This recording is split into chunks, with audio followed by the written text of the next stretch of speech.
प्रारब्ध के सभी दर्शकों को मेरा नमस्कार। मेरा नाम है संदीप आर के सिंह और आज हमारे साथ हैं पुष्कर अवस्थी जी। पुष्कर सर, बहुत-बहुत स्वागत है आपका। राम राम भाई। पुष्कर सर, अक्सर आप जो है अपने फ़ोन के माध्यम से दुनिया भर में बहुत ज़्यादा विचरण करते हैं और दुनिया पर बहुत नज़र रखते हैं। लोग तो इस समय देसी राजनीति में और सोरेन जी के और तमाम झंझावातों में ज़्यादा ध्यान रहता है। पर दुनिया में बहुत बेहतरीन घटनाएँ हो रही हैं, भारत के परिप्रेक्ष्य में अगर हम बात करें, भारत के संदर्भ में अगर बात करें तो।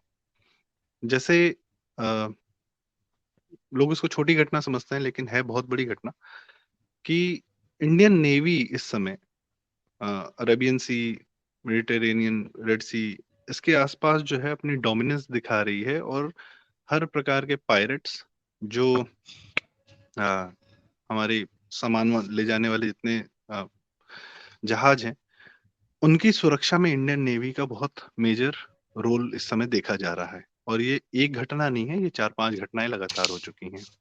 और उसमें ना सिर्फ अपने सामान, अपने जहाज की ही रक्षा कर रही है नेवी, बल्कि दूसरे देशों के भी जहाज़ों की और दूसरे देशों के लोगों की भी, नागरिकों की भी रक्षा कर रही है। सो मच सो दैट कि 1-2 दिन पहले 19 पाकिस्तानी भी बचाए उन्होंने पायरेट्स के हाथों से।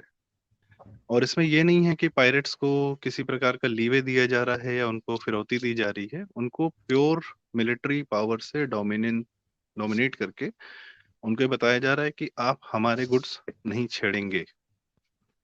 यही कार्य पहले अमेरिका के युद्धपोत किया करते थे और अमेरिका के पूरे युद्धपोत पूरी दुनिया के सीज में विचरण करते रहते हैं। इससे पहले रशिया के भी किया करते थे। और जो मुझे लगता है कि 2-2.5 हजार साल से जो भारत का ट्रेड रहा है या जो ट्रेड रूट्स रहे हैं, जो समुद्रों पे मिलिट्री डोमिनेंस लोग दिखाते हैं, जैसे ब्रिटेन भी ईस्ट इंडिया कंपनी बना के आया, बहुत बड़ी नेवी थी। फ्रेंच ईस्ट इंडिया कंपनी थी और डच ईस्ट इंडिया कंपनी थी जिनका इंडोनेशिया वगैरह और इधर पूरे इलाके पे साम्राज्य था। तो ट्रेड रूट्स पे जिसने कब्जा कर लिया उसकी डोमिनेंस सदैव रही, इसमें कोई डाउट नहीं। और जिनका जिनका ट्रेड रूट्स पर आधिपत्य खत्म होता गया, उस देश की आधिपत्य दुनिया में भी खत्म होता गया। तो भारत का ये जो रोल ट्रेड रूट्स पर, सी पर दिख रहा है आपका, डोमिनेंस का, इसको कितना इंपॉर्टेंट मानते हैं दादा? देखिए, ये इम्पोर्टेंट तो है ही। ये जो इस वक्त हालात दुनिया के हैं, विशेष रूप से जिस तरीके से मिडिल ईस्ट जल रहा है, जिस तरीके से हर जगह जो है एनार्की फैल रही है, डिस्टेबलाइजेशन है, जहां पर एक तरफ हमास इजराइल का कॉन्फ्लिक्ट चल रहा है, जहां पर एक तरफ हूती जो है वो अमेरिकन को जो है टारगेट कर रहे हैं। इराक बॉइलिंग पॉइंट पे है, ईरान अपनी मसल्स दिखा रहा है। तो ऐसे में पूरा रीजन ही जो है डिस्टर्ब है। और जैसा आप जानते हैं कि भारत की जो है एनर्जी सप्लाई जो होती है 80% उसी से ही जो है रेड सी, अरबियन सी, वहीं से आता है। तो निश्चित रूप से भारत का कंसर्न था कि जिस हिसाब से भारत की इकोनॉमी चल रही है, जिस तरह से पहिया घूम रहा है, उस हिसाब से किसी तरीके का एनर्जी लेवल पे डिसरप्शन जो है भारत स्वीकार नहीं कर सकता। तो भारत ने जो है जब भारत के उस पे हुआ, रॉकेट गिरा, क्षतिग्रस्त हुआ, तो ये एक तरफ तो डिप्लोमेसी की गई। वो डिप्लोमेसी तहत जो थी, हुतीस वाला मामला था कि थ्रू ईरान, ईरान क्योंकि ये माना जाता है कि हुतीस को जो है ईरान फंड करता है और ईरान का जो है उन पर दबाव भी है। तो जयशंकर हमारे विदेश मंत्री गए थे ईरान और वहाँ एक बैकरूम चैनलिंग हुई, तो वो मामला वहां गड़बड़ लेके उसके साथ ही जो है जब इधर का डिस्ट्रप्शन हुआ, तो सोमालिया जो कि बहुत शुरू से ही कई सब वर्षों से बदनाम है उनके सी पायरेट्स, कि वो जो है उस रूट पे आने वाले मालवाहक जहाजों पे जो है कब्जा कर लेते हैं, फिर एक लंबी चौड़ी फिरौती लेने के बाद छोड़ते थे। तो जब अमेरिकन वहां फंस गए, इसराइल हमास कॉन्फ्लिक्ट में, और उधर यूक्रेन में अलग फंसा हुआ यूरोप में ऐसे में अमेरिका की जो मसल पावर, जो उसका परसेप्शन था वो साफ समझ में आ गया कि अमेरिका वो अमेरिका नहीं है। अमेरिका की नेवल आज भी बहुत बड़ी है, सब कुछ है, लेकिन somehow at the political level उनकी विल पावर जो है कहीं ना कहीं जो है कॉन्फ्लिक्ट के लिए नहीं जा रही। डिफीटिस्ट मेंटेलिटी कह सकते हैं उसको, आप कह सकते हैं, या कह सकते हैं कि आप अपने में ही इतना उलझा हुआ अमेरिका है कि अमेरिका की स्टैब्लिशमेंट जो है, अमेरिका की जो मिलिट्री पावर है वो, और उसकी जो पॉलिटिकल लीडरशिप है, वो कहीं पे कोहेरेंट नहीं है।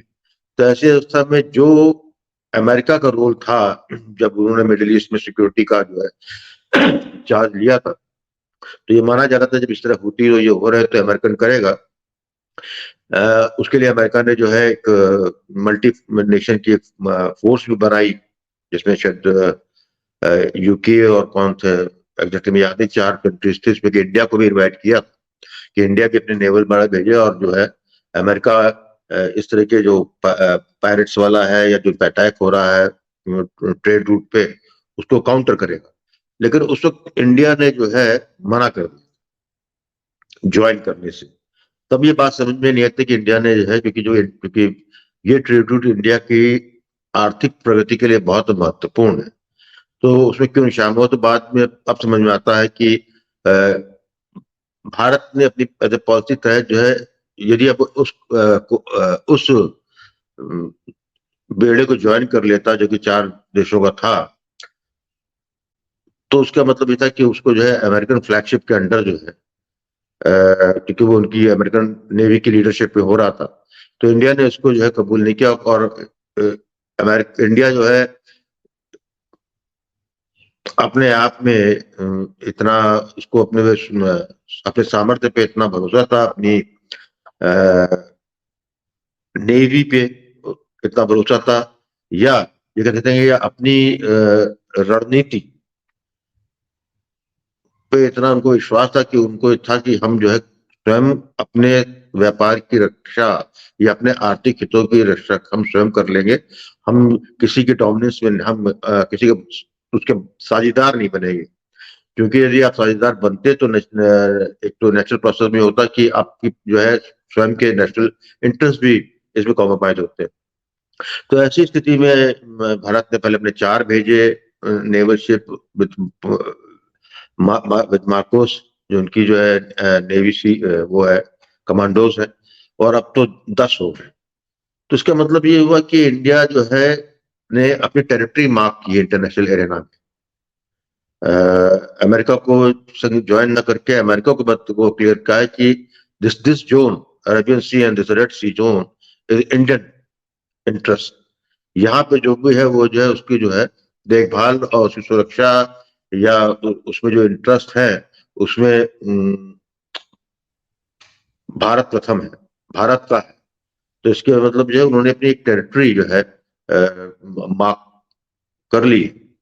अब जो टेरिटरी मार्क कर ली है तो ये निश्चित रूप से हो जाता है कि आपको अपनी मसल्स दिखानी पड़ती है। आप ऐसा तो नहीं हो सकता ना कि आप जो है बता दें ये हमारा क्षेत्र है, लेकिन उसके बाद आप में एक कुव्वत ही ना हो कि उस क्षेत्र में जो घटनाएं हो रही है उस पर जो है आपको डिसिसिव एक्शन ले सके, या उसको आप अपने अंदर जो है उसका काउंटर करने का सामर्थ्य अपने में जुटा सके। वो इंडिया ने, सॉरी इंडिया नहीं, भारत कहूंगा मैं इसको, ये भारत ने करके दिखाया।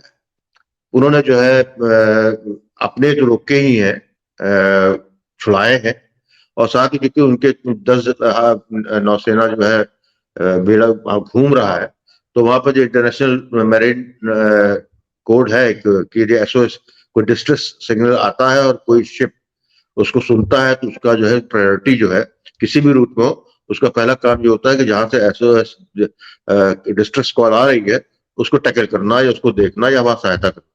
तो ये जो जितनी आप जो देख रहे हैं कि पहले लाइबेरिया रजिस्टर्ड एक शिप था उसमें हुआ, फिर अभी जिसमें ईरानीज थे उनको बचाया, फिर इसमें जो दूसरा टैंकर था जिसमें कि 19 पाकिस्तानी पाकिस्तान का बेड़ा नहीं था लेकिन पाकिस्तानी को उसमें काम करने वाले थे 19 लोग। तो ये इंडिया ने अपना ये कंसर्न, ये अपना जो है माइट शो किया है कि हम वो घूम रहे हैं, एसओएस आएगा तो हम जो है उस पर कार्रवाई करेंगे, और कार्रवाई करेंगे और अथॉरिटेटिवली करेंगे, और हम वी विल गेट अवे। तो इससे जो है ये भारत की नौसेना शक्ति 500 साल बाद लौटी है, मैं ये कहूंगा। ये हमारा लास्ट जो था डोमिनेट जो इस रूट पे था, जब शिवाजी महाराज का बेड़ा था, तो उस पीरियड में जो है, क्योंकि ये भारत का एक ट्रेडिशनल ट्रेड रूट है, सी रूट है, जिसमें पूरा जो है पूरा अरब अरब दुनिया से व्यापार करते थे, और अफ्रीका, नॉर्थ अफ्रीका पे जंजीबार जैसे बहुत बड़ा पोर्ट था। तो हम ये कह सकते हैं कि हमें भारत ने अपना जो है रिक्लेम किया है, अपना समर्थ दिखाया। और एक चीज और समझ लीजिए, जब आप अपने आप, कोई भी राष्ट्र अपने आप को विश्व में एक शक्ति के तौर पे मनवाना चाहता है, या उनसे स्वीकार कराना चाहता है कि now India has come, Bharat जो है अब एक सुपर वो पावर बनने के राह पे है, या एक शक्तिशाली राष्ट्र है, तो ऐसे में आपको ये गेस्चर करने पड़ते हैं। जब तक आप जो है कोई रोल मॉडल सेट नहीं करोगे, जब तक आप उदाहरण प्रस्तुत नहीं करोगे, तो ये आपकी ये एक नेसेसिटी ईवल है कि आपको जो है अपनी परिधि से जाकर जो है अपने अपने टेरिटरी में निकल के बाहर जो है खेलना पड़ेगा, और खेलना पड़ेगा और जीतना पड़ेगा। जब जी देखिए, यदि आप इसी तरह कर रहे हैं और आप फेल कर जाता है आपका मिशन, तो it will bad bad reflection on your government, your military strength, and your poor man management कह सकते हो, या स्ट्रेटजी कह सकते हो। इस चीज में भारत पूरी तरह सफल रहा, बिना किसी अग्रेसिव टोन के, बिना जिस तरह हुतीस में रॉकेट लॉन्च किया तो इंडिया ने उसको प्रेफर किया, कि धमकी दी, सब कुछ किया, लेकिन एक बैक चैनल भी खोला। हुतीस से कोई मैं उन्होंने टग ऑफ वॉर स्टार्ट नहीं की, और हुतीस का ये क्लेम उन्होंने मान लिया कि ये जो है उन्होंने नहीं किया, या इट वाज जस्ट ए कहते हैं कोलेट्रल डैमेज के तौर पे, क्योंकि जब अमेरिका और इनके बीच, हुतीस के बीच रॉकेट का आदान प्रदान हो रहा था, तो इट वाज ए कोलेट्रल जी डैमेज। इंडिया ने उसको एक्सेप्ट कर लिया, ठीक है, दिस इज लॉस। लेकिन this loss has given them the opportunity, कि अब उनके पास है कि हमारे पास हुआ तो हम अपने अपने जहाजों की रक्षा करें। उस चक्कर में उन्होंने जो है उस पर टेरिटरी में जो भी जहाज घूम रहे हैं, जो भी जो है ट्रेड रूट उस सामान मालवाहक पोत जा रहे हैं, तो उन पे कोई संकट आ रहा है, तो भारत उसमें पहुंचकर इफेक्टिवली कार्रवाई करके उनको छुड़ा रहा है। और इससे जो है भारत को अपने आप को किसी से कहना नहीं पड़ रहा है कि जो है कि आप मानिए, एक तरीके से they are giving that territory to you, जी। जो हम तो इसमें किसी को हमने we have earmarked it, and people are respecting that. मेरे हिसाब से ये एक बड़ा ही अ, शक्तिशाली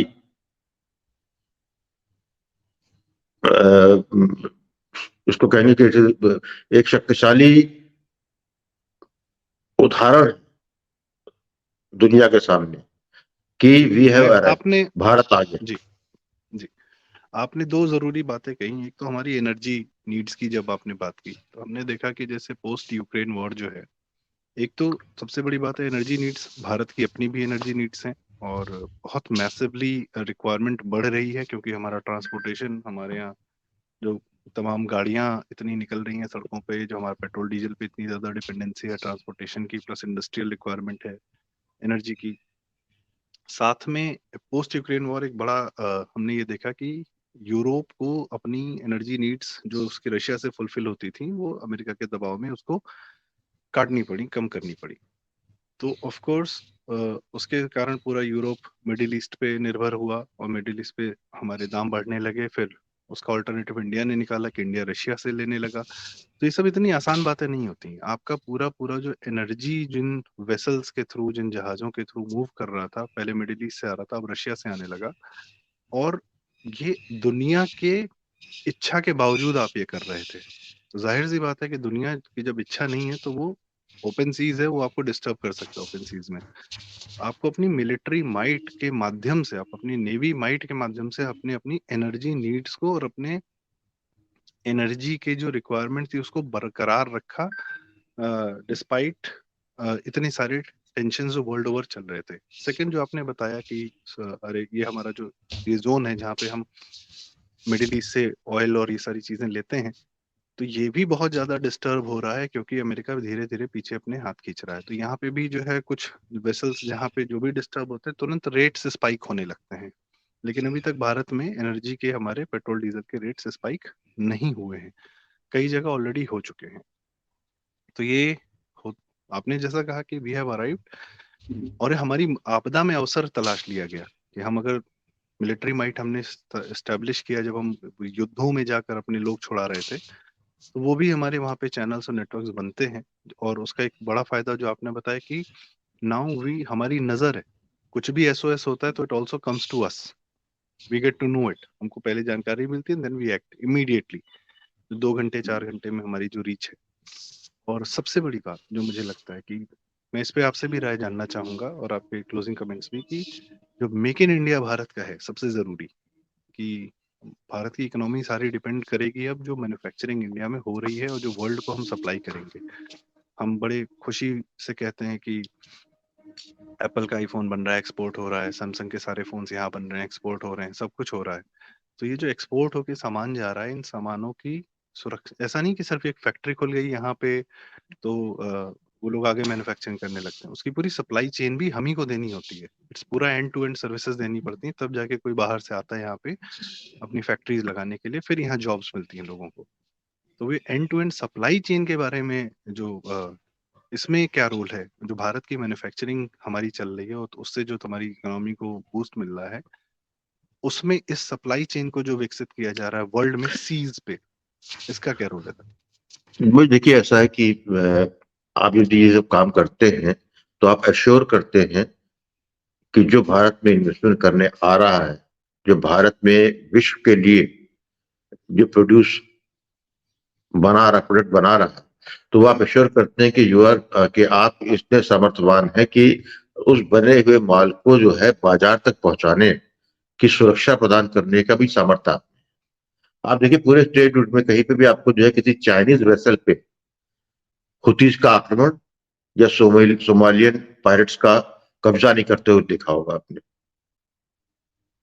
वो इसलिए नहीं है कि बहुत बड़ी बड़ी फर्म कंपनी जो है जो शिपमेंट वाली है, ये बाकायदा हफ्ता के लिए इसको हर कंसाइनमेंट में जो है सोमालियन पायरेट्स को जो है for safe passage for as a insurance देती है। इसीलिए चाइनीज माल का डिस्ट्रप्शन नहीं होता है। हुतीज ने सब पे किया लेकिन चाइनीज पे नहीं किया, क्योंकि सबको मालूम है कि Houthis are backed by Iran और Iran is backed by China. तो जहां पे ये सब जियो पॉलिटिक्स के मामले भी इसके साथ में जुड़ जाते हैं। यदि आप जो है इंट्रा ग्लोबल ट्रेड की जहां बात करते हैं, वहां जियो पॉलिटिक्स अपने आप आ जाती है। जियो पॉलिटिक्स आएगी तो फिर आपका जो है स्वयं में सशक्तिकरण हो गया है, ये सिद्ध भी करना बहुत जरूरी है। तो ये जो कुछ ये जो आपदा में अफसर ही कहेंगे जो कुछ हुआ, अच्छा समय का फेयर भी है। इस वक्त जो है यूएस डिक्लाइन पे है। यूएस अपनी लॉस ग्लोरी के आखिरी चरणों पे है।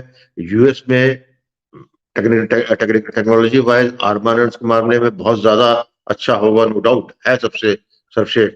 लेकिन उनको चलाने, उसका उपयोग करने के पीछे जो मानसिकता होनी चाहिए या उसके पीछे जो एक राजनीतिक दृढ़ शक्ति होनी चाहिए, वो इस वक्त जो है पूरी तरह से अमेरिका के वातावरण में उसका अभाव है और डिक्लाइनिंग ट्रेंड पे है। आज जो उसका ग्रिप जो है 10 साल पहले मिडिल ईस्ट में अमेरिकन फोर्सेस का रहता था, अमेरिकन गवर्नमेंट का रहता था या उनकी डिप्लोमेसी का रहता था, वो पूरी तरीके से जो है अब जो है रिट्रीट होता दिख रहा है। उस रिट्रीट स्पीच पे भारत ने अपना पैर डाल दिया है और अपने आप को वहां पर मैं समझता हूं कि उन्होंने एक सार्थक रूप से अपने को वहां पे स्थापित भी कर लिया। जी, जैसा आपने बताया कि मिडिल ईस्ट में जो अमेरिकन पहले वो लोग को पूरा वहाँ पे सुरक्षा देते थे, ये 1971 का जो अग्रीमेंट हुआ था, जहाँ से उन्होंने पूरा अपना डॉलर इन टर्म्स ऑफ, उन्होंने शर्त यही थी कि मिडिल ईस्ट अपना पूरा एनर्जी जो है वो ट्रेड करेगा डॉलर्स में, और उसके बदले में अमेरिका जो है इनके सारे वेसल्स को सबकी समुद्रों पर सुरक्षा देगा। अगेन अमेरिका ने सप्लाई चेन दिया और शर्त ये रखी कि आप ट्रेड करेंगे डॉलर में।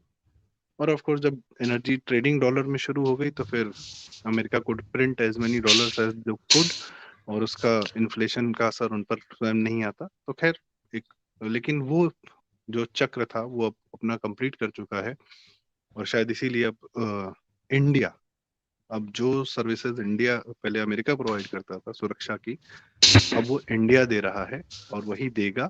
और तभी हम देखते हैं कि सऊदी अरब के जो वहाँ पे मंदिर बनने वाला है, और यूएई के अभी प्रिंस जो है वो आए थे, तो सऊदी के प्रिंस आए थे, यूएई में मंदिर बनने वाला, इस तरीके की जो हो रही आपस में एक बहुत बेहतरीन रिश्ते संबंध दिख रहे हैं, जो हम सबके जीवन को नॉर्मल बनाए हुए हैं। क्योंकि हमारी जो एनर्जी नीड्स हैं, हमारे जो तेल की नीड्स हैं, और जो उस पर हमारी पूरी व्यवस्था या टिकी हुई है, उसको बहुत सुचारू रूप से चला रहे हैं। तो ये इसमें एक अवसर ढूंढ लिया गया, और भारत ने एक, जैसा आपने कहा दादा कि भारत हैज अराइव्ड।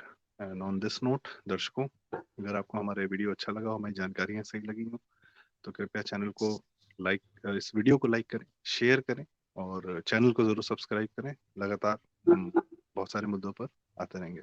पुष्कर दा, बहुत बहुत धन्यवाद। राम राम।